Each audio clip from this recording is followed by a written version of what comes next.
Muchísimas gracias por seguir acompañándonos. Acabamos de vernos al frente y queremos reiterar el agradecimiento a todos ustedes por continuar apoyando las actividades de esta 25ª Feria Internacional del Libro, Santo Domingo 2023. Este momento es especial porque se trata de abordar un contenido necesario, imprescindible para nuestro país. El Ministerio de Educación Superior, Ciencia y Tecnología, por gestión de nuestro ministro, el doctor Franklin García Fermín, ha comprendido la imperiosa necesidad de conocer los aspectos políticos de interrelacionalidad y las dinámicas globales en torno a los procesos actuales. Es por ello que agradecemos la presencia del ilustre intelectual Iván Gatón, quien en esta tarde tendrá la oportunidad de facilitarnos la conferencia titulada Geopolítica de la República Dominicana.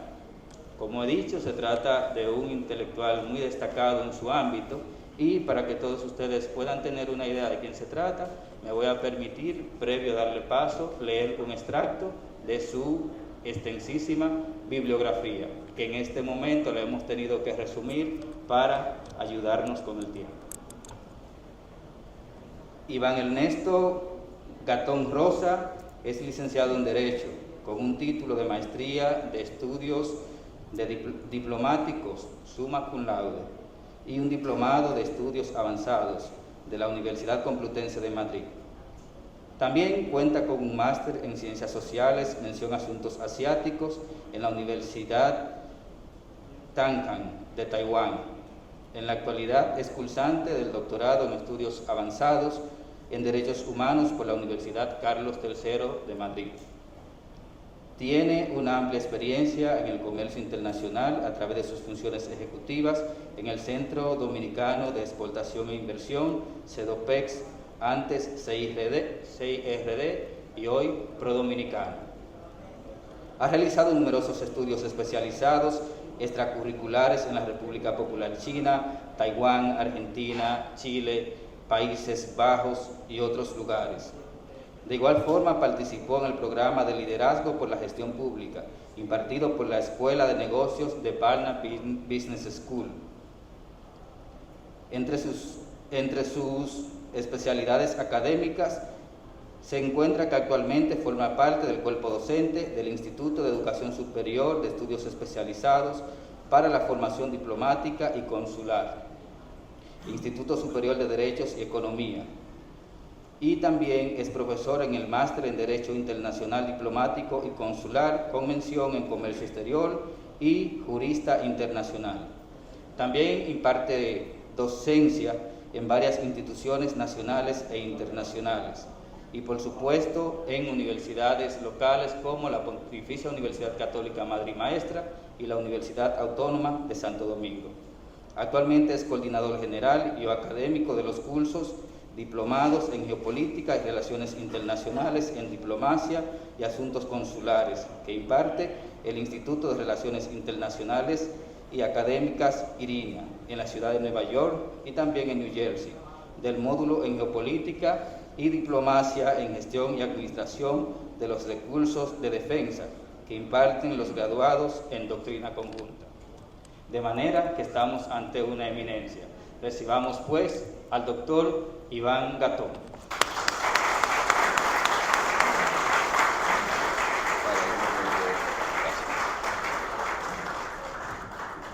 Señoras y señores, distinguido ministro Franklin García Fermín, viceministro, y señoras y señores, yo lo que soy es un estudiante. Yo en eso tengo que ser honesto, tengo que ser sincero. Cada día lo que trato es de ver cómo uno se pone al día, porque son tantas cosas y la geopolítica sobre todo requiere de economía, historia, requiere de antropología y bueno, ustedes saben que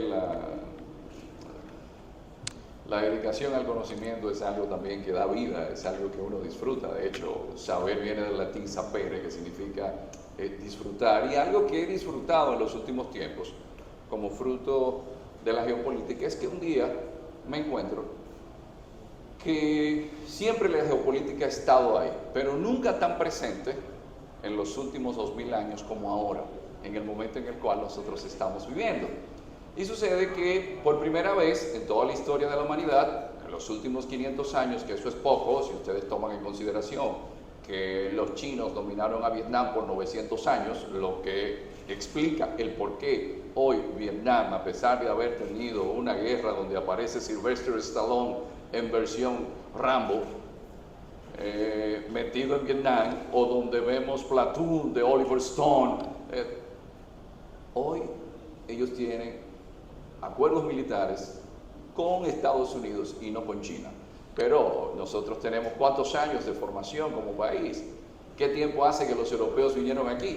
Entonces, en esos ciclos, por primera vez, lo que es una península de algo que se llama Isla Mundo, y la Isla Mundo es todo lo que comprende desde la península ibérica, tomando desde Portugal hasta la península de Kamchatka, del otro lado en el Pacífico, eso es la Isla Mundo.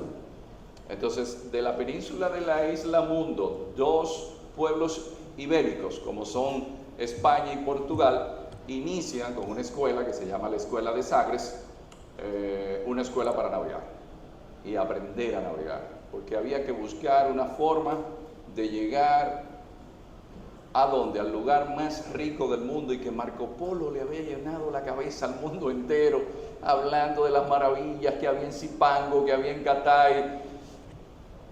Pero eso se tenía que hacer por barco, porque la ruta que entraba por el Bósforo, en el 1453, en la antigua Constantinopla, llegaron los turcos otomanos.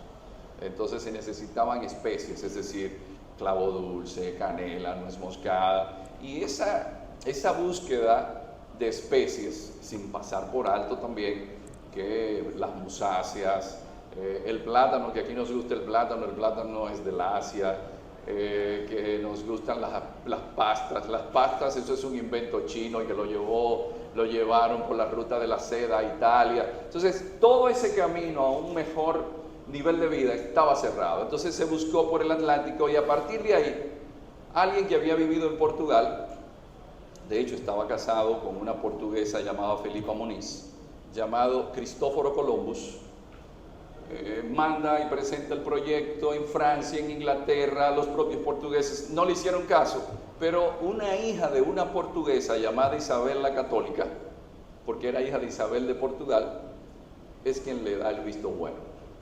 Y a partir de ahí se inicia un periodo que se conoce como la modernidad, es decir, Edad Antigua, Edad Media, Edad Moderna. ¿Y dónde comenzó la Edad Moderna? Y eso fue lo que me sorprendió, aquí en la Española. Tomando en consideración lo siguiente, que me sorprende, porque he visto muchos libros y páginas oficiales de algunos gobiernos que cuando hablan del descubrimiento, y por ejemplo, aquí fue donde se inició algo que se conoce como derechos humanos. Fray Pedro de Córdoba con los padres dominicos preparan una homilía en la cual toman como orador a Fray Antón de Montesinos. Pero ese es el segundo discurso más importante que tiene el cristianismo en toda su historia. El primero es el Sermón de la Montaña, pero también, el Sermón de Adviento, de Fray Antón de Montesinos, pero que es Fray Pedro de Córdoba, que luego muere en Venezuela, en la zona de Urabá. Pero también es tomar en consideración que aquí es donde se inicia lo que se llama globalización, porque cuando se incluye América al circuito del comercio mundial, es aquí. Entonces yo veo que en muchas páginas oficiales, en libros, se dice Haití. Y digo yo, no, espérate. Teníamos 5 cacicazgos, Marién, Maguana, Higüey y Jaragua. Cuando Colón llega a la Española, la isla se llamaba Babeque o Bohío. Y el cacicazgo de Marién tenía una zona que se llamaba Haití, que en lenguaje taíno significaba tierra alta. Entonces para mí fue hasta satisfactorio encontrar que la modernidad y la geopolítica y los ciclos hegemónicos de la geopolítica occidental se inició aquí. Porque ahí es donde primero los españoles, y recordemos algo, los españoles empezaron una ciencia que fue fundamental para comprender el mundo, la geografía. Por eso la llegada no solamente de Colón, sino de otro gran navegante que se llamaba Vicente Yáñez Pinzón. ¿No se recuerdan los hermanos Pinzón? Ese es el primero que llega a Portugal. Lo que pasa es que hay un tratado que se llama el Tratado de Tordesillas, por una bula del Papa Alejandro VI, que es la primera vez que sin GPS se decide cómo se va a dividir el mundo para dos reinos como el de España y Portugal. Pero hay otra persona que a mí también me sorprende en esa geopolítica de la modernidad, y es Lucas Vázquez de Ayllón. ¿Por qué Lucas Vázquez de Ayllón? Porque es el primero que nunca utilizó un morro, nunca utilizó un peto, y era alguien, no un hidalgo, venido a menos, porque a América venían siempre gente que no estaban muy en buena económicamente, eran segundones, y en aquellos tiempos, para preservar la herencia, era el primogénito a quien se le entregaba. Y ese señor vino aquí nombrado como alcalde mayor de La Vega, pero también era juez, era oidor, y era el encargado de una villa que se llamaba Santiago de los Caballeros, también de Puerto Plata. Y uno escucha hablar de los padres peregrinos del Mayflower que llegaron en el 1622 a Estados Unidos, pero a nadie le dicen que desde Puerto Plata el alcalde mayor de La Vega es el que crea en el norte de Estados Unidos la primera ciudad llamada San Miguel de Guadalupe. Y desde aquí salió con 500 personas, llevó sacerdotes dominicos con él. Lo que sucede es que llega en invierno, había mal tiempo, él muere, y luego 100 y pico de los que quedaron vivos vinieron para acá. Pero, ¿y Ponce de León? Ponce de León, hoy podemos ir a su casa, que está en San Rafael del Yuma, pero Ponce de León, que era paje de Fernando el Católico y descendiente del rey Eduardo IX, que es el que incluye al pueblo dentro de la nomenclatura del poder primero que los ingleses, ese señor no solamente es quien apacigua la sublevación que había en Higüey, sino que Nicolás de Obando, que era cercano a Isabel la Católica, que fue el que construyó esa ciudad colonial, le da una encomienda en Higüey. Y desde ahí, con 2 naos y un bergantín, pasa por Puerto Rico y descubre la Florida en 1503. Y entonces, ¿por qué a nosotros no se nos dice que fue desde aquí? Bueno, no quiero irme un poquito más lejos. Jean-Baptiste, ustedes van a Chicago y se encuentran el nombre de Jean-Baptiste, que era de aquí, de la Española, pero que fue el fundador de Chicago. Entonces, si nos vamos entonces a que la conquista del imperio azteca, pero señores, el primer notario en ese proceso de la modernidad de Azua, que hoy le decimos Azua, fue Hernán Cortés, que era también allegado a Nicolás de Obando, porque ustedes saben que el mundo funciona como tribu, por relaciones primarias, y los que llegaron aquí, casi todos eran extremeños. Otro que era un experto conociendo la isla es el que conquista Perú, o el Virú, el imperio inca, que es Pizarro. Entonces digo, pero ven acá, pero si en la modernidad todo comienza aquí. Pero hay algo que luego de hacer algunas investigaciones me sorprendo, porque el Canal de Panamá es en el 1914 que se inaugura, pero sucede que un fraile que llega aquí y que luego es obispo en Panamá, llamado Fray Tomás Berlanga, no solamente descubre las Islas Galápagos, y también es el que trae el plátano aquí, porque el plátano se trajo vía las Canarias, incluso en México todavía se le llama el plátano dominico, es el que en una comunicación, todo lo que yo estoy diciendo, la ventaja del Imperio Español era que si usted estornudaba, decía, fulano estornudó, pero siempre había uno que estaba tomando nota. Y Fray Tomás Berlanga recomienda al rey Carlos I de Alemania, o emperador, y V del Sacro Imperio Romano Germánico, adivinen qué, hacer un canal aprovechando el río Chagres en Panamá, 500 años antes. Entonces, uno se pone a pensar y uno dice, bueno, ¿quién le da a Venezuela el nombre de Venezuela? ¿Quién es que instala allí la primera población? Oh, el Caballero de la Virgen, el que hizo preso a Caonabo, Alonso de Ojeda, y cuyo cuerpo estuvo aquí porque él pide, porque fue muy malo cuando joven, que en la entrada del monasterio de San Francisco a él lo pusieran en una zona que todo el mundo lo pisara. Tenía una novia, que se consiguió una india, que se llamaba Guaricha, y Guaricha él la bautiza como Isabel, porque como era amigo de Isabel la Católica, y ella fue allá a España, cuando él decidió hacer eso, se convirtió en un monje. Y sucede lo siguiente, que él muere y después de 5 años de ella visitar todos los días las puertas del monasterio, cuando se enteró que él se murió, ella fallece. ¿Y qué pasa? Aquí había un presidente que nació con el bachillerato aprobado, se llamaba Ulises Heró, mejor conocido como Lilis.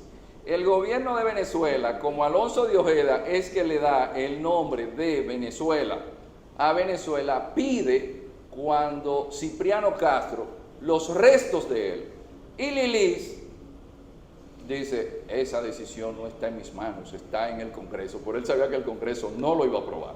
Luego le hacen la misma solicitud a Trujillo, Trujillo no la aprueba, pero ¿qué sabe lo que hicieron los venezolanos? Aprovecharon la guerra civil de nosotros en el 65, sacaron los restos, los escondieron y en el 1982 se lo llevaron a Venezuela, y allá donde se funda la primera población en Venezuela, hay un monumento a nombre de Alonso de Ojeda, el Caballero de la Virgen, que aquí está Teddy Hernández, que fue quien me recomendó hace varios años leerme un libro que escribió el escritor valenciano. Teddy, no lo vi por ahí a Teddy. Teddy está ahí, ¿verdad? Teddy anda por ahí. Bueno, Teddy me recomienda leer ese libro de Alonso de Ojeda y encuentro que hicieron un gran monumento, la ciudad se llama Ojeda, y aparece la india Guaricha llorando frente a él. Pero algo que también encuentro en esa modernidad, voy a entrar a la geopolítica ahora, es que no solamente se llega a América del Norte, se llega a Centroamérica. Por ejemplo, Pedro Alvarado, el de Guatemala, le decían el Tatuani, era un tipo sumamente conflictivo, pero es el que conquista parte de Guatemala, Honduras, El Salvador, y ese Tlatoani es reconocido allá. Es más, otra figura importante que nosotros no hemos tomado así en consideración es un indígena nuestro que conocía de derecho, lleva a cabo el debido proceso porque le han violado a la mujer y obliga al primer tratado de paz o el primer acuerdo de las relaciones internacionales en la modernidad, que era el cacique Enriquillo, cuyo nombre real era, el nombre era Guarocuya, pero Enriquillo sabía leer, sabía escribir, pero obliga a Carlos V a que firme un tratado con él. Es decir, un asunto que yo digo, pero ¿y qué nos pasó? Y aprovecho que está el ministro aquí, porque si hay un gran aporte que hace el Imperio Español, aparte de los derechos humanos, es el mestizaje. Pero la hija de Caonabo, con Anacaona, llamada Higuemota, se enamora de un español que no hablaba taíno, llamado Hernando de Guevara. Y en esos ímpetus que se producen en esos seres de transmutaciones cromosómicas fortuitas que somos los seres humanos, hubo ahí una relación que nació una muchacha llamada Mencía. ¿Y en qué tenemos nosotros entonces en esa hija de Higuemota? El primer mestizaje en América. Es decir, todo eso sale de aquí. Pero vamos a dar paso para que ustedes vean las imágenes, porque hay algo que me interesa. Nosotros, de alguna manera u otra, por ahí vi una estatua de Lemba en la entrada, pero el primer africano que llega a América era un negro bereber que había llegado a Portugal como esclavo y después se va a España, se hace católico, deja el Islam, es amigo de Ponce de León, está en la toma de Granada en 1492 y se llama Juan Garrido y vivía en San Rafael del Yuma. Pero ese señor, en una comunicación que aparece en los archivos de India, le exige a Carlos V: deme mi pensión, el que trajo el trigo aquí fui yo. Además, yo estuve en Puerto Rico, yo estuve en Cuba con Diego Velázquez. Y hemos explotado nosotros que el primer negro que llegó a América estuvo en esa casa que hoy se puede visitar, que es la de Ponce de León. No. Lo otro es que uno habla de palacios y yo me pregunto, pero ve acá, y el Alcázar de Colón no es el primer palacio de América. Es el primer palacio de América, el Alcázar de Colón. Pero algo que se me pasó ahí es un señor que ustedes van a ver ahí que tenía un tema que para mí es interesante. El que descubre el Océano Pacífico vivía aquí. Se llamaba Vasco Núñez de Balboa, pero era jugador, le debía a todo el mundo. Entonces tenía un negocio de cerdo. Y en aquellos tiempos, ¿quién de aquí ha sido marino o estuvo en la Armada? Agarrarlo a usted en un barco como polizón implicaba dejarlo abandonado en la primera isla que apareciera. Pero a él no lo dejaron en la primera isla que apareció, sino que a Vasco Núñez de Balboa lo que hicieron fue que lo aprovecharon en la expedición que hacen hacia Venezuela y después a Panamá. Y Vasco Núñez de Balboa, de nuevo, se consigue una india. ¿Quién ha vivido en Panamá aquí? Anayansi. Se consigue a Anayansi. Y Anayansi es la que le da el chisme y le dice: no, mira, del otro lado hay otro océano. Entonces, todo eso se inicia desde aquí. Entonces, ¿qué ha sido la República Dominicana? En geopolítica, que no es más que tomar en consideración las condiciones geográficas, y la geografía nos determina a nosotros en nuestra alimentación, nos determina casi en todo, porque no es lo mismo estar en el centro del Caribe, y eso pasa con nosotros, que estamos en el centro. El corazón del Caribe es esta isla, la Española. Y entonces, a partir de ahí, en los ciclos hegemónicos, la República Dominicana, ¿cuándo deja de ser importante? Cuando los españoles, con la conquista del Imperio Azteca, Hernán Cortés, crean entonces, Hernán Cortés, un puerto en Veracruz. Antón de Alaminos, que era un marinero que estaba con Ponce de León, descubre algo que es lo que permite que Madrid y Portugal tengan una temperatura agradable en invierno, pero también Inglaterra, Londres, y es la corriente del Golfo, que es fruto del movimiento de rotación de la Tierra, pero que en aquellos tiempos que los barcos no tenían motores, la nave se ponía ahí arriba y directos regresaba. Por eso el problema de venir a América no era que si esa gente llegaba, era cómo regresaba, en tiempo que había que tener agua, comida. Y él crea ese puerto de Nuestra Señora de la Veracruz. Y luego también Cortés, que era un hombre emprendedor, hace o construye el primer astillero en la costa del Pacífico, porque cuando ustedes miran al Pacífico hacia la zona de California, ¿no han visto un mar que se llama el Mar de Cortés?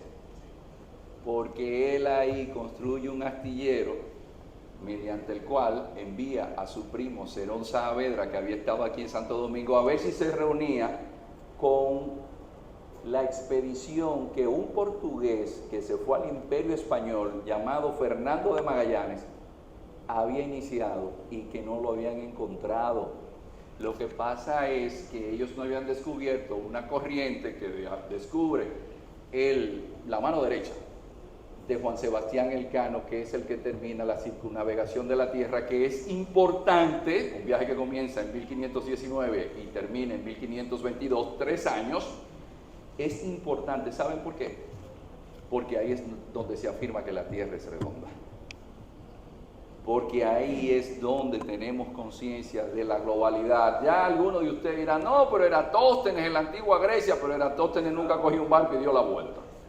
Eso es distinto. Entonces la comprobación se da ahí. Entonces ese Andrés de Urdaneta, que era el asistente del Elcano, ese quien consigue una corriente que se llama la corriente del Kuroshio, y esa corriente es la que permite el galeón de Manila, y el galeón de Manila o galeón de Acapulco es el que hace el primer comercio global.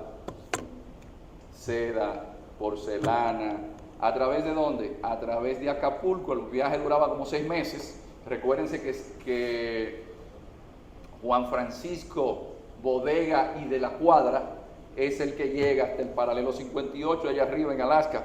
Toda la toponimia hasta Alaska con Salvador Fidalgo, todo eso era español. Vancouver, y los nombres San Francisco, San Diego, etc. Entonces, toda esa zona bajaba el galeón y por tierra había un camino que se llamaba el Camino de la China, y de ahí entonces se llevaban todos los productos que venían ¿de dónde? De allá del Asia. Y por ahí se trajo el mango, por ahí se trajo el tamarindo, por ahí se trajo porcelana como las que tenemos ahí en el Museo de las Casas Reales, que es de un naufragio de un buque que se llama Nuestra Señora de la Concepción, que al naufragar frente a las costas de Puerto Plata, por tener más de 20 toneladas de plata y más de 10 de oro, a esa parte que está allá al frente de Puerto Plata se le llama el Mar de la Plata. Entonces nosotros como eje, a partir de ahí, quedamos fuera porque Cuba, hay alguien también que estuvo con Pizarro, que no sé si ustedes recuerdan, unos carros que se llamaban de Soto en Estados Unidos. Eso era Hernando de Soto, es el que descubre el río Mississippi. Entonces, cuando se descubre el río Mississippi y ya España, recuérdense que España llegaba hasta los montes Apalaches, España tenía todo lo que era la Florida, todo lo que era Alabama, toda la parte de Texas, por ejemplo, Corpus Christi, todo eso, Nuevo México. Es más, en Nuevo México hasta 1928 no había un solo profesor que hablara inglés, ahí todo el mundo seguía hablando español. El tema es que ese Soto, cuando descubre y entonces hacen la cartografía, ¿qué dicen? Dicen, no, pero ¿cuál es la isla que cierra el acceso al Golfo de México? Cuba. Entonces, en geopolítica hay una teoría que se llama la teoría marítima o teoría talasocrática del almirante Alfred Thayer Mahan. Pero no viene de Mahan, eso viene de las guerras de el Peloponeso, porque los griegos sabían que el comercio es lo que genera riqueza y el comercio se hacía y se sigue haciendo por barco. Entonces, República Dominicana queda a un lado en ese momento, hasta que hay una teoría que es la que ustedes van a ver muy claramente en la teoría marítima, y es que el Caribe es para Estados Unidos como era el Mediterráneo para el Imperio Romano. Entonces, cuando llega el siglo XIX, recuérdense que hubo un acuerdo en el 1815, que es el acuerdo que Metternich lleva a cabo, que se llama el Congreso de Viena. Y ahí quienes habían derrotado a Napoleón deciden cómo va a ir el mundo del siglo XIX. Fue el siglo más pacífico que ha tenido la historia, pero se rompe ese pacifismo, digamos así, con la guerra franco-prusiana, es decir, cuando llega el Segundo Reich con Otto von Bismarck.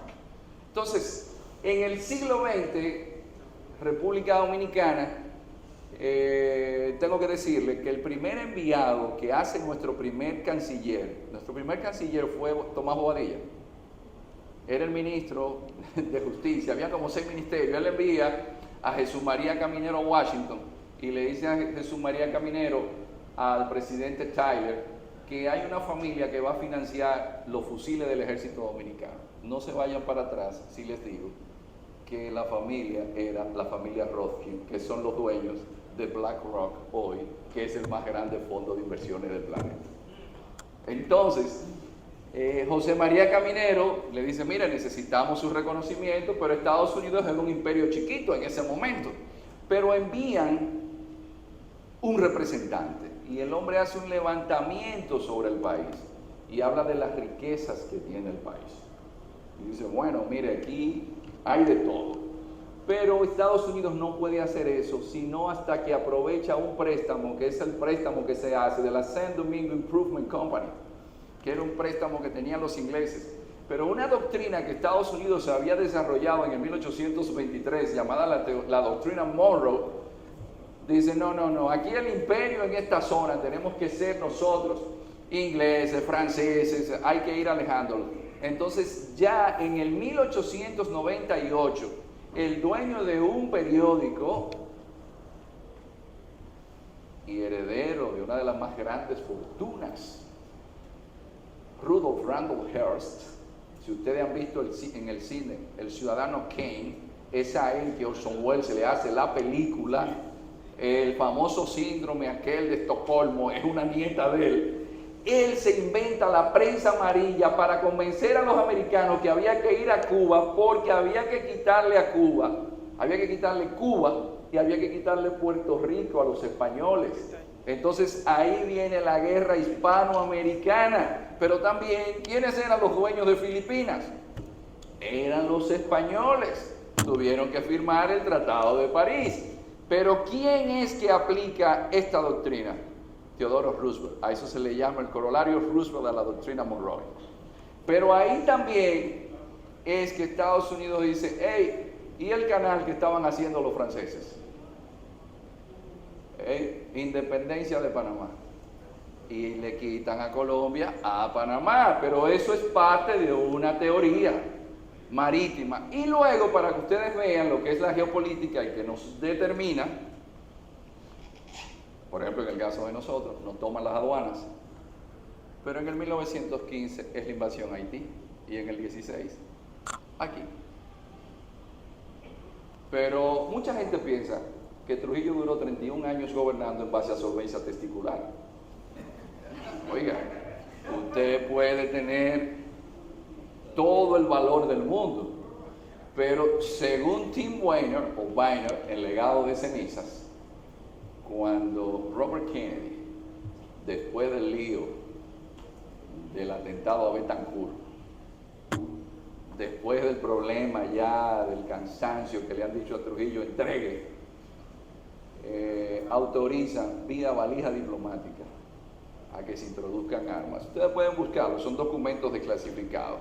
El tema es que no solamente en República Dominicana, en Colombia está Rojas Pinilla, en Nicaragua estaba Anastasio Somoza. Es más, los dictadores de la región, ninguno estaba si Estados Unidos no los apoyaba, porque hay algo en geopolítica, Ubicatex de 500 miligramos.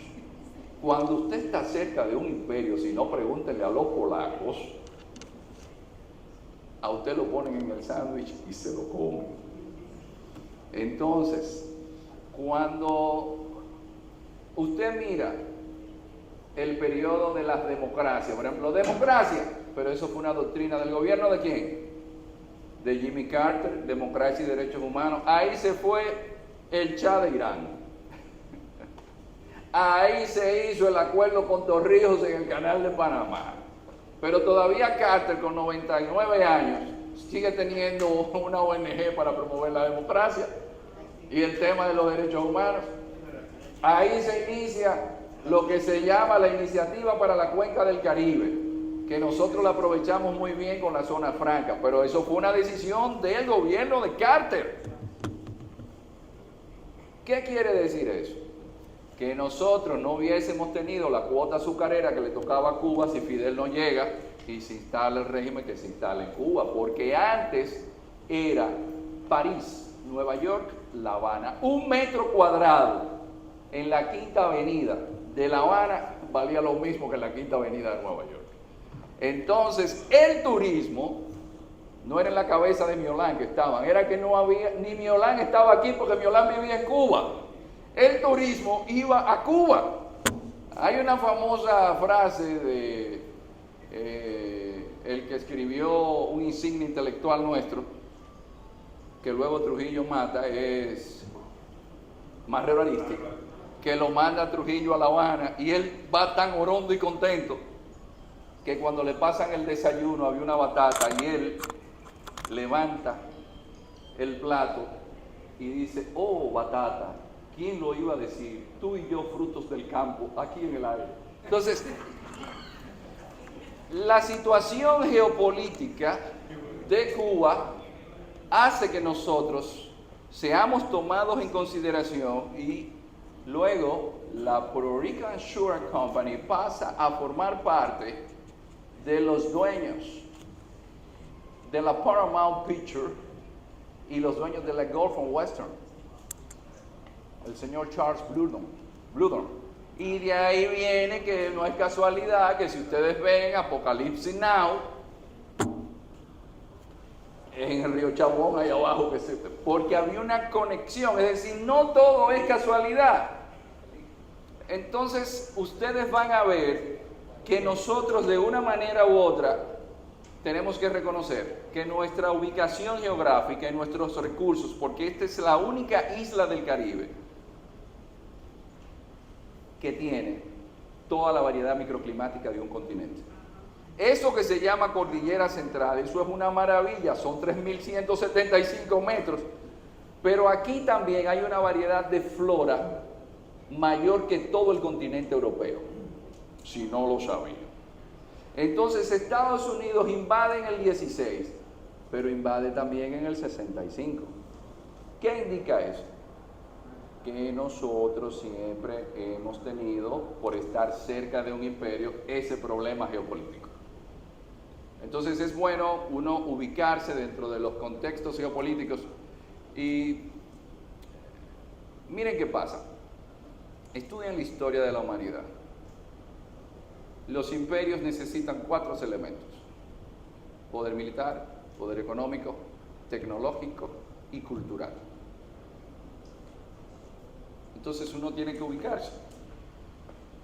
Es decir, yo con poca población, yo que tengo poco territorio, por eso cuando la gente me habla de India, digo yo, pero oye, no me diga que la India, que se inventó los números que nosotros utilizamos y que lo usa el mundo entero, no me diga que la India, que utilizan el sánscrito desde el principio de los tiempos, no sé, aunque a mí me gusta el cine, hay una película que se llama Oppenheimer, y Oppenheimer está teniendo un coito con la mujer que él se casa, pero él como que se desconcentra, como todo científico, y mientras está haciendo el amor, él se queda mirando un libro, y la mujer se da cuenta que el hombre está teniendo al libro y no a ella, con ella encima, y entonces ella voltea la cara, y cuando mira, es un libro que está en sánscrito, y ella se levanta, como sabe el tipo de hombre que tiene, coge el libro, y le dice: ¿tú sabes qué idioma es este? Y dice: sánscrito. Y dice: ¿y tú sabes sánscrito? Dice: bueno, comencé a aprenderlo. Y dice: ¿cómo dice ahí? Y él le traduce lo que dice ahí. Entonces, el español, el portugués, el catalán, el gallego, el rumano, es latín vulgar. Y eso fue ayer. Pero los indios, ¿cuánto tiempo tienen en eso? Y los chinos, que se inventaron la moda de andar a pie. Entonces, uno tiene que ubicarse en el contexto de los imperios que tienen ciclos hegemónicos. Y entonces, en medio de esa esfera de influencia de los imperios, usted saber dónde tiene que buscar el equilibrio. Ahora, en este momento, nosotros nos encontramos en un mundo multipolar. Eso es normal. Hay dos hegemones, después llega una hiperhegemonía de uno solo y luego llega un mundo multipolar. Según el propio Modelsky, el mismo Wallerstein, Emmanuel Wallerstein, los periodos de primacía de un imperio son de 70 a 100 años. Robert Delio dice que puede llegar hasta 200 años, pero lo que sí queda demostrado, como todo en la naturaleza, que nada es eterno. Así que muchísimas gracias, le dejo cualquier pregunta que tengan.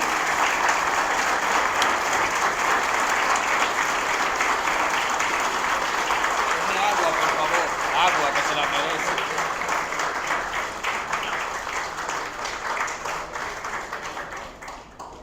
Vamos a dejar el foro abierto para breves intervenciones. Bueno, Juan Rodríguez es el que funda Nueva York. Era esclavo de un holandés y lo deja viviendo en Nueva York. Por supuesto, es que Nueva York no se llamaba Nueva York, se llamaba New Amsterdam. Entonces, él es que funda Nueva York. Era un dominicano, igual que Julia Covier, que es la mujer, la primera experta en la industria azucarera, que cuando Bolívar había perdido todos sus bienes y estaba en Jamaica, cuando escribe la Carta de Jamaica, ella es quien lo apoya económicamente. No solamente le dio su cuerpo como abrigo, sino que también económicamente lo ayudó. Julia Covier, es decir, que esos son de aquí. Que no tengan una calle con el nombre de ellos y le pongamos Kennedy, le pongamos Churchill. Eso me recuerda al doctor Tonito Saglul, que él se puso a hacer un levantamiento y se dio cuenta que los caballos del hipódromo que llevaban nombres taínos y dominicanos eran de extranjeros. Sí, buenas tardes. Excelente charla, muy edificante, y trayendo un poco lo que es el mundo bipolar. ¿Qué opinión le merece a usted el interés de China por nuestro pequeño país en su famosa ruta? Bueno, lo que pasa es que lo de China es teoría talasocrática también. Es decir, los chinos han ido haciendo puertos. Usted vio en Sri Lanka, el de Hambantota. En España, el muelle de Valencia, más de un 70% está rentado por los chinos. El muelle del Pireo en Grecia también es chino. Porque hay que hacer comercio. Pero hay un tren que sale desde Jiwu y ese tren llega a Duisburgo, en Alemania. Llega a Madrid, llega a París, llega a Londres. Entonces, nada, es el interés natural de cualquier imperio que tiene que desarrollar su comercio. Estados Unidos tiene un déficit comercial con China de más de 300 mil millones de dólares y Estados Unidos sigue haciendo los iPhone allá en China. Entonces, la ruta de la seda, más que un proyecto comercial, es un proyecto geopolítico, porque en la medida en la que yo tengo incidencia económica, también voy a tener incidencia geopolítica. Pero eso no quiere decir que los chinos sean malos. Mire, si algo usted tiene que aprender con la geopolítica es como lo primero que usted aprende en diplomacia, que no existen ni amigos ni enemigos, intereses permanentes. Y en la geopolítica, cada actor tiene que jugar a beneficio de los intereses de su Estado. Sí. Sí, buenas tardes, profesor Iván, por aquí. Un honor estar aquí realmente. Tengo tiempo dándole seguimiento a su trabajo en diferentes medios, lo he visto. De verdad, aunque no se me note, estoy sumamente alegre de poderlo ver y escuchar de forma en vivo. Siguiendo en el contexto de la licenciada aquí, en el mundo multipolar, ¿cuáles son las ventajas y desventajas de estar en un mundo multipolar? La ventaja es que no es uno solo quien manda, pero la desventaja donde mandan muchos es que hay mucha incertidumbre. Entonces, por eso lo de Ucrania, por eso la queja del secretario general de Naciones Unidas, que tenemos muchos problemas globales, pero no hay gobernanza global, porque los actores están entretenidos en ver en cómo cada uno obtiene su beneficio. Esa es la gran desventaja. En un mundo como el actual, que usted diría, pero la violencia que vive el mundo, eso es increíble. Pero es que usted tiene en las transnacionales del crimen organizado a la yakuza japonesa, a las triadas chinas, a los carteles mexicanos, a la Cosa Nostra italiana, y le entran a la economía del mundo 400 mil millones de dólares. Entonces usted dice, bueno, vamos a exigirle a los policías de Ecuador, para ponerle como ejemplo, porque Ecuador era un país sumamente pacífico hace 7 años, que corrijan el tema del narcotráfico. Pero fue que los narcotraficantes decidieron tomar a Ecuador como un puente para vender cocaína, y es Sudamérica el único lugar donde hay hoja de coca. Pero ¿cuánto es el negocio de la cocaína? 1 kilo de cocaína en Muelle, en Puerto, en Colombia, tiene que estar como por $1.200. Los que estén mejor informados que yo me lo pueden decir. Pero cuando llega a Estados Unidos, ¿ustedes saben cuánto cuesta ya ese kilo de cocaína? Más de $40.000. Entonces, ¿puede Ecuador, pagándole $1.000 y pico de dólares mensuales a un policía, competir con los que tienen esos grupos de narcotraficantes? Si no pueden en Amberes, que se ha convertido en Bélgica en el principal puerto de entrada de cocaína. Si Estados Unidos, que tiene institucionalidad, que tiene un presupuesto grandísimo, hasta en submarino le entra la cocaína. Entonces, ese es un problema global. Pero ¿qué pasa? Y esto es bueno que lo piensen. Las triadas chinas aprovechan que a partir de la visita de Nancy Pelosi a Taiwán, China suspende las conversaciones sobre narcotráfico y sobre los temas que tienen que ver con las empresas que crean las moléculas que ayudan a crear el fentanilo. ¿Ustedes saben cuántas personas mueren todos los días en Estados Unidos por sobredosis? 200 diarias. Eso es una guerra. Y Estados Unidos pidiendo ayuda. Se lo están entrando por México. Pero son 200 personas diarias. Entonces, eso es el mundo multipolar. Mientras tenemos un problema del clima, aunque usted crea o no en el cambio climático, el asunto es que tenemos huracanes más fuertes, tenemos incendios que están acabando, por ejemplo, en Grecia. Entonces, si tuvimos una pandemia como la COVID, ¿por qué entonces no nos unimos y trabajamos en defensa de quién? De los temas, de lo que le conviene al planeta? Pero en un cambio geopolítico como el que tenemos ahora, cada cual anda por lo suyo y nosotros abandonados.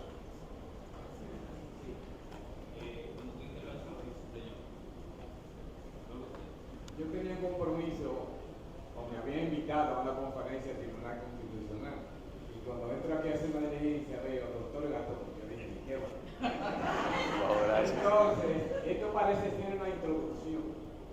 Yo enseño en el futuro un pequeño taller de una mañana con usted. Pero a mí me apasiona mucho la historia y tengo 2 preguntas para usted. Pero antes de eso, usted habló del primer tratado de América. Sí. El rey de España le llamaba Enriquillo, yo soy apasionado de la historia, don Enrique era que le llamaba. Sí, don Enrique. Entonces, en la Revolución Francesa en 1789, y que la primera defensa de los derechos humanos en el mundo, pero no me van a reconocer a nosotros, como usted dijo, en 1511, ceremonia de Viena, que fue la primera defensa de los derechos humanos en el continente americano, y algunos dicen que en el mundo. ¿Y usted me va a afirmar sí o no? Sí, es la primera en el mundo. Perdón, dejen hacer el paréntesis para que no se vaya. Aristóteles había planteado que se podían tener esclavos. En ese sermón de Adviento estaba un encomendero de la Vega, amigo de Bartolomé Colón, llamado Fray Bartolomé de las Casas. Y Fray Bartolomé de las Casas, cuando se hacen las discusiones en Salamanca con Francisco de Vitoria, que estaba el cardenal Cisneros como regente, recuérdense, que es el que le entrega a Carlos V, dicen, no, pero la visión aristotélica no va. ¿Por qué? Porque el proyecto católico, su nombre lo dice, es universal, no se justifica la esclavitud. Entonces, antes de la pregunta, yo quiero decir que si se puede decir que el derecho internacional nació aquí o se inspiró aquí. Se inspiró aquí. El derecho de gente nace en España con Francisco de Vitoria, inspirado por lo que pasó aquí. Elius Gentium. Entonces se puede decir que el derecho internacional que hoy conocemos se inspiró aquí. Se inspiró aquí, así es. Eso es algo grande, no lo van a conocer. Se detuvo incluso las encomiendas porque había que discutir eso. Y eso no lo vamos a conocer al mundo. Mis dos preguntas son las siguientes. Son dos preguntas, son un comentario. Taiwán. Pero ni Iván Gastón me ha convencido nunca sobre Taiwán. Desde que yo nací me dijeron que era un país independiente y veo una ayuda en mi barrio, veo ayuda en otro barrio. Taiwán, ¿cómo no tiene derecho a ser un país independiente? En la práctica yo siempre lo vi así. Y ahora me dicen que eso le pertenece a China. Yo creo que recibimos más ayuda con Taiwán que con China, esa es mi primera pregunta. Y la última, mercenario. Pero yo conozco esa palabra que me dio el príncipe. ¿Quién eran los mercenarios? Entonces me dicen ahora, claro, que Prigozhin es mercenario. Y yo no entiendo qué tipo de mercenario es ese hombre, que es tan bueno según Putin. ¿Lo mataron o no? No. Bueno, con relación a Taiwán, la culpa es de Chiang Kai-shek. Que Taiwán no sea independiente, la culpa es de Chiang Kai-shek. ¿Por qué? Porque siendo Taiwán una isla en ese momento, si Chiang Kai-shek no sigue en la cabeza de que él tenía que volver un día a China, llega su hijo Chiang Ching-kuo, después llega Li Tenghui, y entonces después llega Chen Shui-bian, que no era del Kuomintang, y después llega ahora Ma Ying-jeou, y finalmente llega Tsai Ing-wen, y habían aprobado ya el principio de una sola China, y Taiwán se convierte en el principal inversor extranjero de China. Cuando ustedes oigan a los chinos y a los taiwaneses peleando, recuérdense que quien más dinero tiene invertido en China son los taiwaneses, y que el intercambio comercial entre ambos es muy alto. Y no olviden un elemento: China no es un país. Y me explico. Taiwán tiene 12 grupos étnicos distintos. Tsai Ing-wen tiene sangre de uno de esos grupos étnicos. Pero la gran mayoría de la gente que llegaron a Taiwán son chinos Han. Entonces, cuando usted mira a China, que es un país de 1.400 millones de habitantes, que es más que toda la población de Europa, Estados Unidos, Australia y Nueva Zelanda juntos, eso no es un país, eso es una civilización disfrazada de país. Entonces, en el tema de Taiwán, eso es muy complejo. Taiwán usted tiene que verlo simplemente en lo siguiente. Es una isla que, al igual que Cuba cierra el acceso al Golfo de México, pero Taiwán se lo cierra a China para llegar al estrecho de Malaca y a mares abiertos. Entonces, fíjese usted, ¿un taiwanés necesita visa para ir a Estados Unidos? No, pero ¿tiene Estados Unidos embajada en Taiwán? No, pero tiene una oficina de intereses que es más grande que una embajada. El otro dato: no tiene relaciones diplomáticas porque en la diplomacia del ping-pong, que ahí estaba un dominicano apellido Rizik, que fue el entrenador de ping-pong de los muchachos que fueron a Pekín. Rompimos con Taiwán, pero ¿quién determina la política exterior de Estados Unidos? Es el Congreso, y el Congreso americano aprobó una ley que se llama The Taiwan Act. Por eso es que no importa el presidente que esté ahí, por esa ley Estados Unidos tiene que defender a Taiwán. Entonces hay que verlo en ese contexto. Lo de Prigozhin, yo no sé si usted ha visto mucho cine, pero algo que me enseñó un oficial superior una vez es: profesor, crea más en las películas. Prigozhin nunca estuvo en contra de Putin. Siempre criticó a gente del ejército. Sucede que yo recuerdo que ya la esposa, supuestamente la esposa de Maduro, estaba en Punta Cana, y a Maduro le habían dado un golpe de estado y estaba viniendo para acá. Pero esa fue una idea de Padrino López, el ministro de la Defensa, para darse cuenta quién era que estaba filtrando información. ¿Y saben quién era? El jefe de los servicios de inteligencia de Venezuela. ¿No le parece que el apresamiento del general más famoso y tenido como más cruel a partir de la sublevación de Prigozhin no le dejó a Putin claro quién estaba con él o no estaba con él? Y podemos nosotros realmente confirmar que en ese avión iba Prigozhin. Si Carlos Leder, que es el más grande narcotraficante que hemos tenido en la zona, le cambiaron la identidad y anda por ahí. Si lo más común en esos ambientes es usted, hey, ven, y lo que se necesita ahora es que ya tú hiciste tu trabajo, como lo dijo Putin, hizo su trabajo. Ahora, el que lee la historia de Rusia, y eso lo comentaba yo con Teddy el sábado, Iván el Grande, busquen un cuadro de Iván el Grande cuando mata a su hijo. En Rusia son crueles.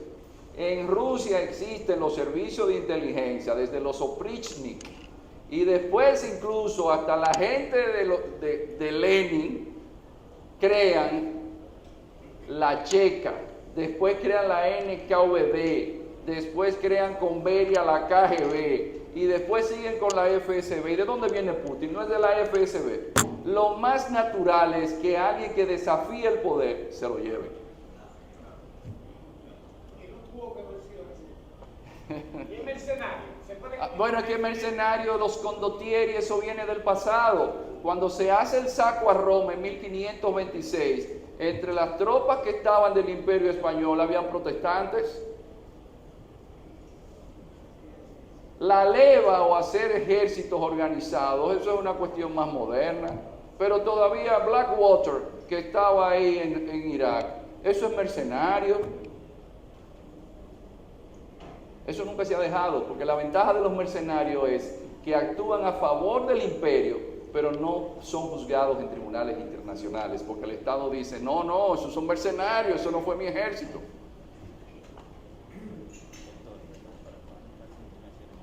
No, una intervención más. Y hay un niño aquí de 11 años que quería aprovechar porque los padres me contactaron y el joven está interesado en los temas internacionales, entonces yo creo que eso vale la pena uno...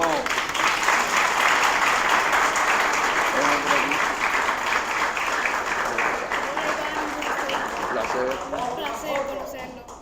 conocerlo. Para que salude al ministro, porque, y que diga por qué le gustan estos temas. Hola, mi nombre es Diego Pichardo y quería contarles cómo fue que... Estoy nervioso, discúlpenme.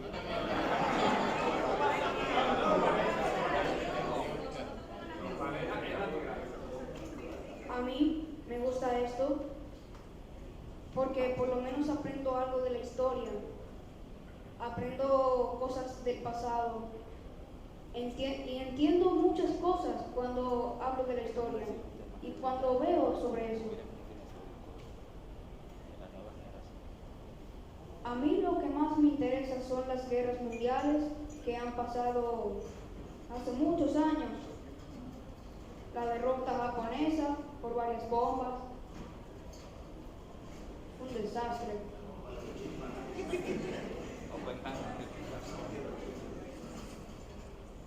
Al final de cuentas, ¿por qué las personas se matan entre sí?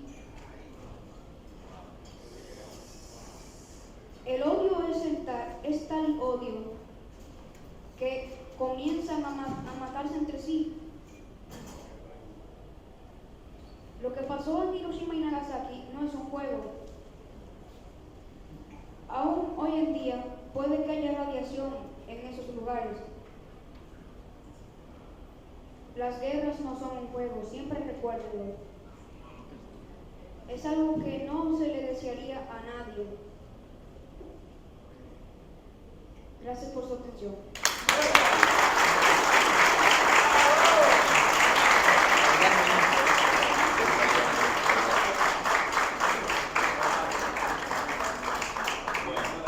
Qué manera de casi concluir, lamentándolo mucho. Sabemos vamos a decir la atención el embajador Padilla. Pero el embajador, y creo que hay una última intervención. Aquí el señor, y luego el señor embajador. El embajador Padilla. Saludos, ministro. Don Iván Galdón, un placer, un honor. Una preguntita. La situación geopolítica que embarga las relaciones de Haití con la República Dominicana y todo lo que conlleva la inmigración haitiana hacia los Estados Unidos, ¿cuál es el futuro geopolítico de la República Dominicana en corto plazo? Bueno, la realidad es que nadie escapa de la ubicación geográfica. Y si Haití tiene 27.000 kilómetros cuadrados, o una tasa de natalidad de 4 hijos por haitiana, y de un 2% de superficie cultivable, y el único río que tiene nace en la loma Nalga de Maco, en Restauración, ubi pane ibi patria, donde está el pan está mi patria. Yo lo que espero es que comprendamos que es una situación muy compleja y que para mí requiere de una visión más sistémica, porque es un tema muy complejo y no se resuelve solamente con militares, porque la MINUSTAH invirtieron más de 5.000 millones de dólares, pero no es solamente un tema de seguridad, sino que usted tiene que invertir en infraestructura. Pero sucede que para eso también se requiere usted ponerse de acuerdo con los haitianos, porque yo recuerdo que en una ocasión en Haití, que yo estoy allá, se iba a dar un dinero del BID para una carretera que iba a unir a un lugar con otro, pero porque no hablaron con la persona de ese sitio no se pudo hacer. Entonces, algo que usted ha visto en Haití es que no hay una élite ni económica ni política que tenga algo que yo siempre digo que es necesario. A pesar de todo, nosotros nos quejamos mucho, pero yo no sé ustedes, pero yo llegué a ver gente en el campo mío que creían que los muchachos no caminaban porque estaban tullidos y era que tenían nigua. Es decir, este es un país, y yo nací en el 73, que ha cambiado mucho, a pesar de todos los defectos de nuestros políticos y de nuestros empresarios. Este país ha cambiado, pero Haití nunca ha tenido eso. Ese es el problema de Haití, falta de una élite política y una élite económica también irresponsable. Buenas tardes. Embajador. Embajador, colega y grande amigo, señor ministro, viceministro canciller. Para mí es de mucho regocijo estar acá con ustedes y quiero hacer un comentario y hacer una pregunta. El comentario que voy a hacer tiene algo de anécdota, pero es bueno que yo lo diga. Porque como estamos juntos en la Cancillería, si mañana le dicen que el embajador Padilla se metió a jugador, usted va a tener que decir que por qué yo lo hice. El tránsito se me puso difícil y se me ocurrió irme a la Hispaniola, dejar el vehículo y venir en el metro para llegar un poquito medio atrasado. Porque una convocatoria suya y una llamado de nuestro MESID, en la persona de su ministro, para mí es una obligación moral. Pero llegué a tiempo, escuché el 90% de su exposición, y como yo le doy un seguimiento a su persona, algunos de los temas que usted trató, ya yo lo había escuchado. Porque usted es una persona de alcance internacional, global, y yo lo he escuchado en algunos temas cuando usted ha hablado sobre la geopolítica en España, referente a la República Dominicana. Le voy a decir que me siento sumamente honrado y complacido de que usted haya aceptado hacer el prólogo del libro o del compendio que próximamente la Cancillería va a poner en circulación y que trata precisamente sobre la geopolítica. Ahora, la pregunta que yo le hago es la siguiente y que me lleva a mí a cierta preocupación. En el caso mío, un poquito pasado meridiano, que he visto las guerras mundiales, no la primera, pero la segunda, la de Vietnam, etcétera, etcétera. Estoy viendo que Kissinger ha hablado varias veces de que hay que ir a la mesa del diálogo, a lo que usted y yo practicamos, a la diplomacia, a las relaciones internacionales, al respeto del derecho internacional y sentarse para ver para dónde que vamos. Porque ahora mismo tenemos una guerra, usted acaba de decir que es Rusia. Nosotros sabemos que Putin fue jefe de la KGB y que no se le aprieta la mano para hacer cualquier cosa. Ellos en conjunto tienen más que nosotros de Occidente en conjunto de bombas atómicas y bombas nucleares. Usted que le da un seguimiento permanente a esa situación, porque yo lo sé, lo he escuchado mucho, ¿pronostica usted hasta dónde puede llegar esto? Ya ellos perdieron o se fueron de Afganistán los rusos, como tuvieron que irse los norteamericanos. Pero a mí me está dando cierta preocupación y temor. ¿Cómo visualiza usted que podría ser el final de esa confrontación de Rusia con la paz? Eso terminará en una mesa de negociaciones, como todas las guerras, porque no esperamos a que termine con un país con armas nucleares detonando un arma nuclear, porque ya la próxima guerra va a ser dándonos pellizquitos, los que quedemos vivos o los que queden vivos. Eso tendrá que terminar en una mesa de negociaciones, pero el interés geopolítico creo que ha sido claro.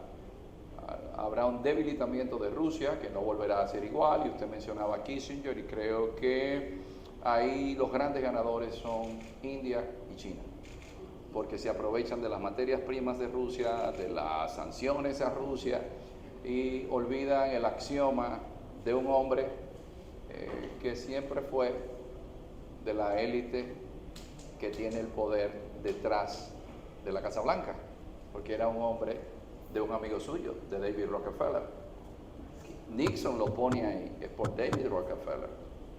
Y entonces, ¿qué dice él? Hay que tener siempre a Moscú más cerca de Washington que de Pekín, y a Pekín más cerca de Washington que de Moscú, porque en ese mapa que yo les puse a ustedes y que les hablé desde la península ibérica hasta Kamchatka, la unión de China y de Rusia sería tener la región cardiaca, sería tener toda Eurasia, y eso los hace más fuertes.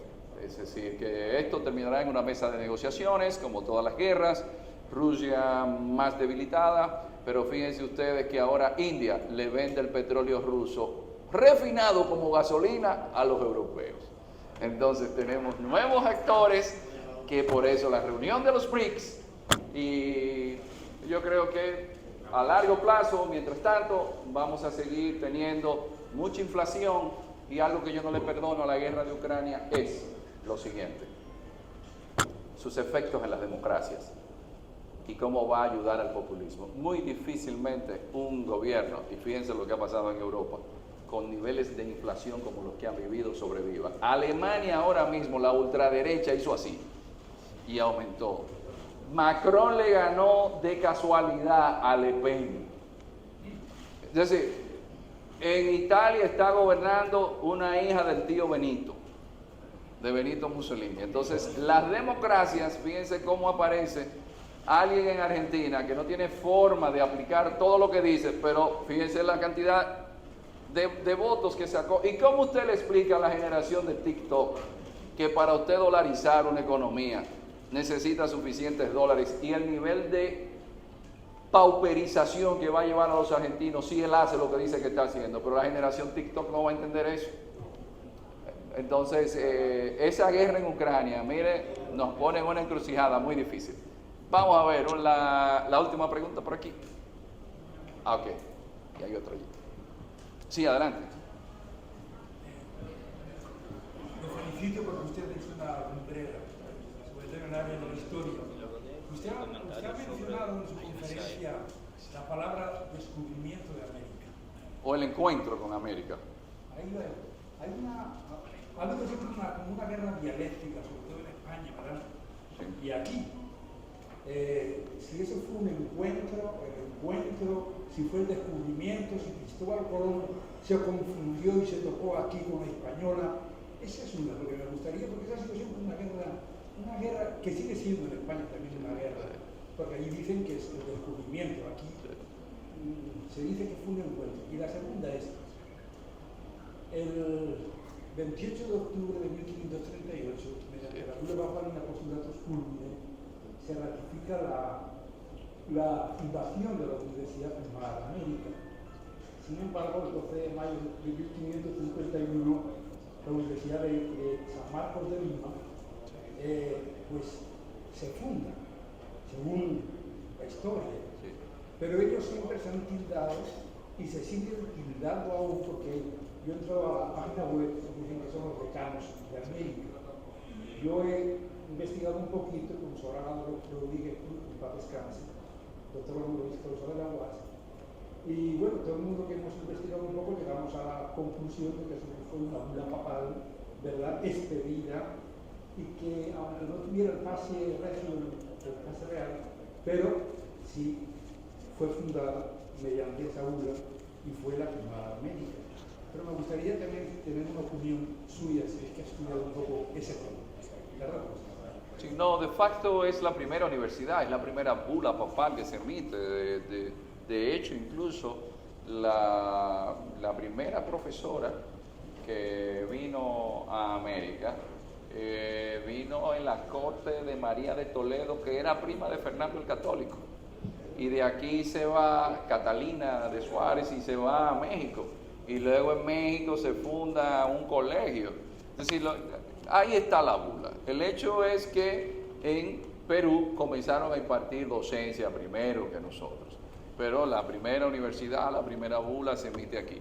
Sobre descubrimiento, sobre encuentro, se dice que ya habían llegado por aquí, que Colón tenía información del prenauta o protonauta Gonzalo Sánchez de Huelva, y que por eso era el problema con Colón, que no flojaba toda la información que tenía, además que Colón sabía cómo regresar.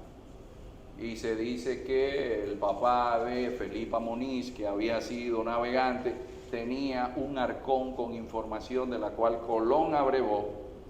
Y ustedes van a encontrar informaciones en algunos cronistas, incluyendo el propio Fray Bartolomé de las Casas, que se hablaba de gente que tenían un colorcito más o menos claro. Incluso en Cuba, que se dieron un susto grandísimo porque encontraron a alguien fumando y pensaron que era Belcebú en versión caribeña. Encontraron una serie de objetos que para ellos o para los arqueólogos se supone que eso no era de aquí. De hecho, cuando ustedes toman en consideración todo lo que pasó con Quetzalcóatl y que iba a volver y que tenía barba, hay una serie de mitos por ahí. Pero lo que sí se puede decir es que hubo un encuentro que a partir de ahí el mundo cambió para siempre y comenzó aquí.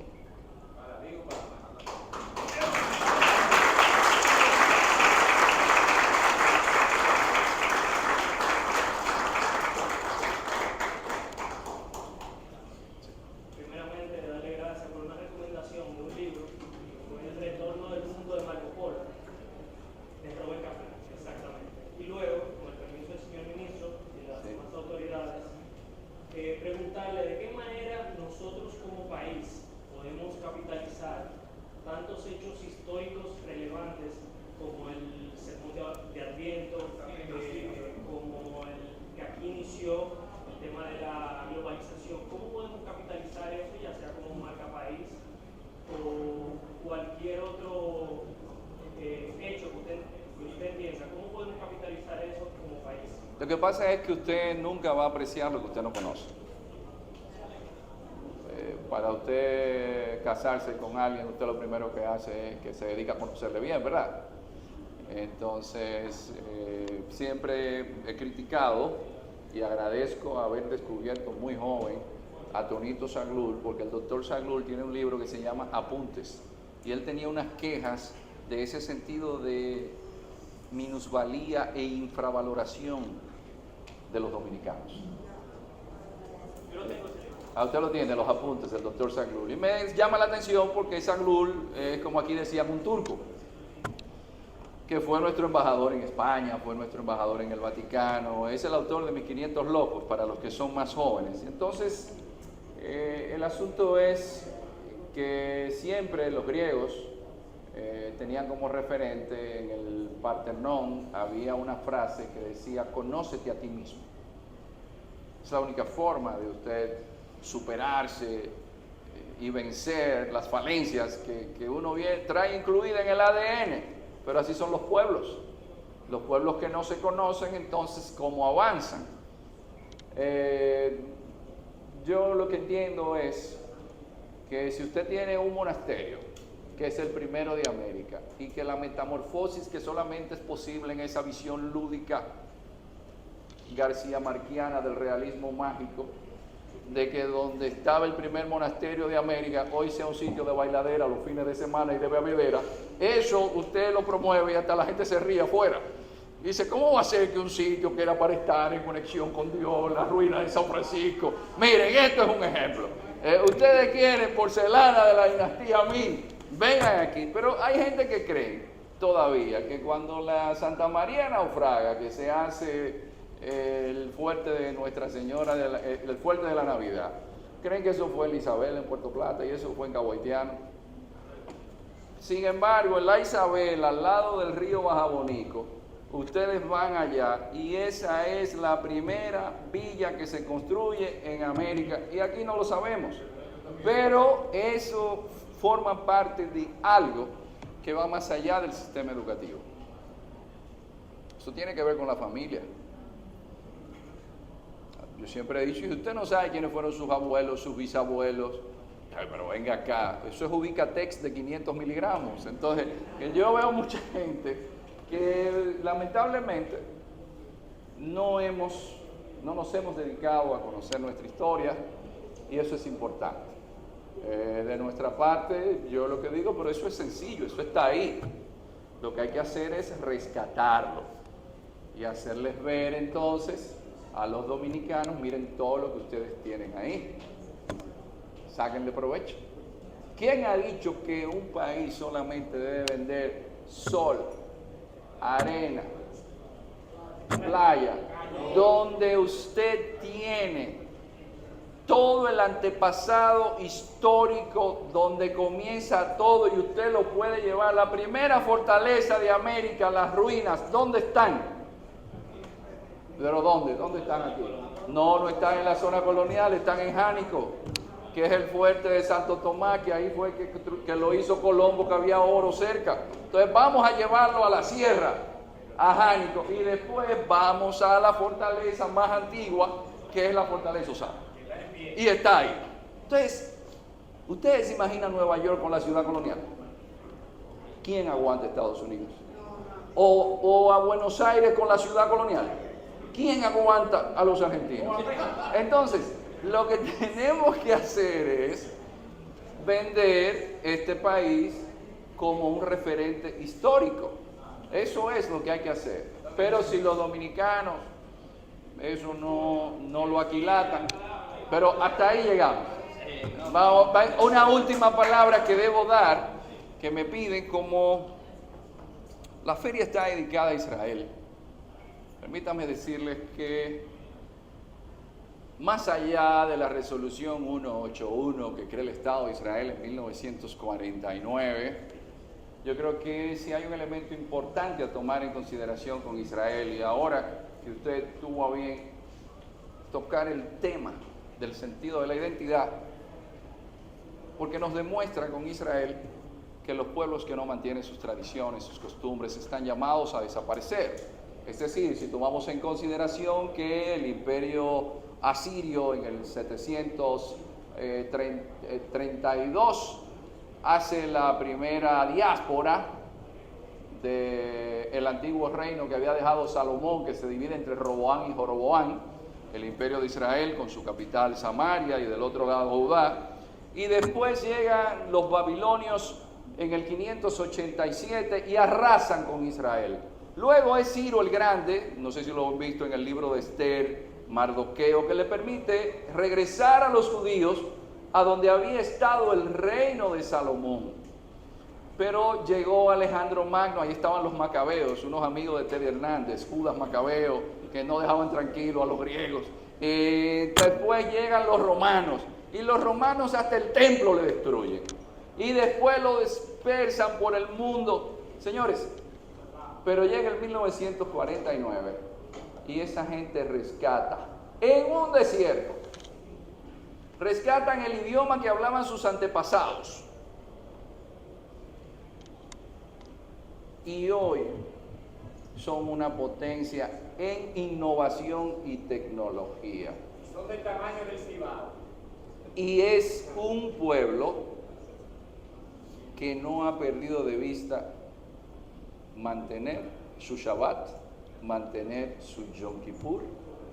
Y ustedes saben que el día de Yom Kippur viene desde el castigo aquel, cuando se le ocurrió al hermano de Moisés hacer a Aarón el famoso becerro, el día del perdón.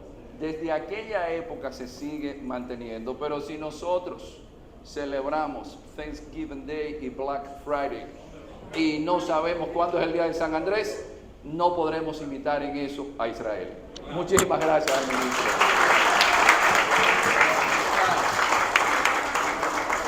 Merecida ovación para el maestro Iván Gatón por esta conferencia magistral. Muchísimas gracias y sigan el programa de esta 25ª Feria Internacional del Libro Santo Domingo 2023.